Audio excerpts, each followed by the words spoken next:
Hello guys आमर बनभोजी blog को आपण मानक स्वागत। तो गाइस केबुड़ आमर किसी भोजी भात है आज आम भाव गोटे बनभोजी करिया तो समस्ते चांदा पकई आम नर्सटा और समस्ते कहले कि आज चिकेन बिरियानी कर आलोक सहित मजा चिकेन आने आम चली जाइलु हंडा हांडी आने। तो गाइस आम 3 जन हंडा हांडी धरी पलि आसलु आम पछ पछ से चिकेन धरी पलि आसते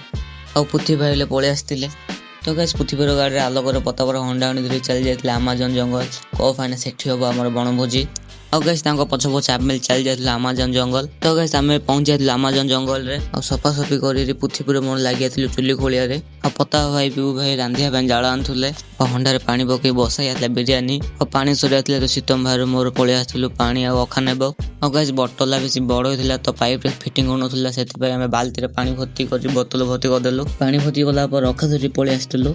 बिरियानी टे छाणा छाणी करदेलु चिकेन मसला मसली दही पकई लाइट पूरा घाटी देले और चिकेन टाउन चुली उपर बसा जाता किसी समय पर चिकेन सीझला चुली उपर गाड़ी धरी पलि आसलु। तो गोटे खाली डेक्ची फास्ट चिकेन टे पकाईला तापर जाए भात तापर जाए आउ थे चिकेन तापर जाए आउ थे भात तापर जाए आउ थे चिकेन पकईकि बिरियानी गोटे सीझ बोली तलारू ऊपर दी निआ लगे देलु और सालाड मुझे टमाटो काट देती तापर दही पकड़ी होता सालाड। तो गैस हम बिरियानी रेडी होता और आम चप्पल काटी पलि आसलु खाइयो। तो गैस बिरियानी राइट उपर होता और राइट उपर पेट भर्ती कर खाइलु और गैस राइट उपर मजा बोले पलि आसलु। तो गैस आम मजा मजी सरला आपण मानक आम ब्लॉग केमती लगला कमेंट रे कहे और लाइक शेयर करदे और फॉलो भी करदे रहिलु गैस।